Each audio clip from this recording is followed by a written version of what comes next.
মমতার হুঁশিয়ারির পরেই সক্রিয় সিআইডি। শিলিগুড়িতে গৌতম ঘনিষ্ঠ তৃণমূল নেতা গ্রেপ্তার। সরকারি জমি জবরদখলের অভিযোগ, দফায় দফায় জেরার পরে গ্রেপ্তার। শিলিগুড়ির মুখ্যমন্ত্রী মমতা বন্দ্যোপাধ্যায় দুদিন আগেই হুঁশিয়ারি দিয়েছেন, জমি সংক্রান্ত যে কোনো মামলায় পুলিশকে দ্রুত পদক্ষেপ করতে হবে। সরকারি জমি দখল করে বিক্রি বরদাস্ত করা হবে না। তাতে যদি তৃণমূলের কেউ জড়িত থাকে তাহলে তাকে যেন রিয়াদ করা না হয়।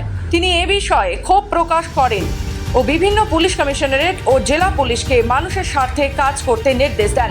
এরপরই শিলিগুড়িতেও নড়চড়ে বসে শিলিগুড়ি মেট্রোপলিটন পুলিশ। এতদিন এই সমস্ত ঘটনা দেখেও অদেখা করে দিচ্ছিল তারা, সেগুলো এখন জরুরি ভিত্তিতে মামলা করে গ্রেপ্তার শুরু করেছে পুলিশ। বুধবার রাতে শিলিগুড়ি পুলিশ কমিশনারেট এলাকার ডাবগ্রাম ফুলবাড়ি এলাকায় অভিযান চালায় পুলিশ। জমি সংক্রান্ত মামলায় গ্রেপ্তার করা হয় ডাবগ্রাম ফুলবাড়ি তৃণমূল ব্লক সভাপতি দেবাশিস প্রামাণিককে। দেবাশিস প্রামাণিকের বিরুদ্ধে বিভিন্ন সময় অভিযোগ উঠেছে, কিন্তু এতদিন হয় পুলিশ সেই সমস্ত অভিযোগগুলি মামলায় পরিণত করেনি অথবা মামলাকারীকে উল্টো গোলমালে ফাঁসিয়ে দিয়েছে, এমন অভিযোগই রয়েছে। অবশেষে মুখ্যমন্ত্রীর নির্দেশের পরে নড়ে চড়ে বসলো পুলিশ। খবরই জানি না, আমি এখনই ঢুকলাম, আমি ছিলাম না। মানে আপনারা শুনেছেন যে দাদাকে নিয়ে এসেছে, দাদাকে নিয়ে এসছে, হয়তো কোনো কারণে নিয়ে এসছে।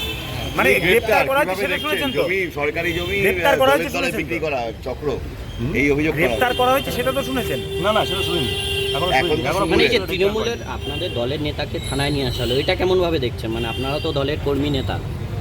আমরা কিছু দেখছি না তো, আমরা আগে শুনে নিই, তারপরে আমরা বলবো। না, এই যে মুখ্যমন্ত্রী পরশুদিনই বলেছেন এই ডাবগ্রাম ফুলবাড়ির বিষয়টা নিজে একদম প্রকাশ্যে সেটা এসছে, আপনিও হয়তো নিশ্চয়ই শুনেছেন।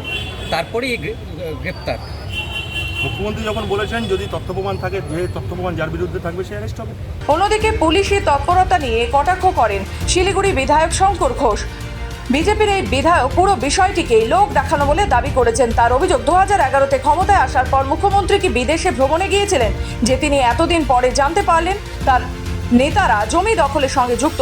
এই সমস্ত কিছুই মানুষকে বোকা বানানোর জন্য করা হচ্ছে, আদতে কিছুই হবে না বলে দাবি শিলিগুড়ির বিধায়কের। ফুলবাড়ি এলাকায় তৃণমূলের কংগ্রেসের প্রভাবশালী নেতার গ্রেপ্তার, আর তার কারণ ব্যাখ্যা করতে গেলে প্রথমেই যেটা বলতে হয় সেটা হচ্ছে যে দেখে মনে হচ্ছে মাননীয় মুখ্যমন্ত্রী প্রথমবার শপথ নেওয়ার পরে 2011 সালে তারপরে তিনি বিদেশ ভ্রমণে গিয়েছিলেন। 13 বছর পর তিনি ফিরলেন এবং ফিরে এসে জানলেন যে তৃণমূল কংগ্রেসের নেতা জনপ্রতিনিধিরা এই জমি দখল, হকারদের কাছ থেকে বসিয়ে পয়সা নেওয়া থেকে শুরু করে নানাবিধ দুর্নীতিতে তারা জড়িয়ে, এবং তারপরে পুলিশকে বললেন এবং পুলিশ বাধ্য ছেলের মতন যারা একসময় নেতাদেরকে সুরক্ষা এবং দুর্নীতিতে সহযোগিতা করে অর্থ কামানোকে অভ্যেসে পরিণত করেছিল, তারা তৃণমূল কংগ্রেসের নেতাকে গ্রেপ্তার করলেন।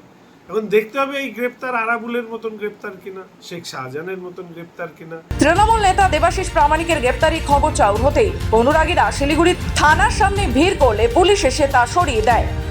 শিলিগুড়ি থেকে নিজস্ব প্রতিনিধি রিপোর্ট, খবর বাংলা।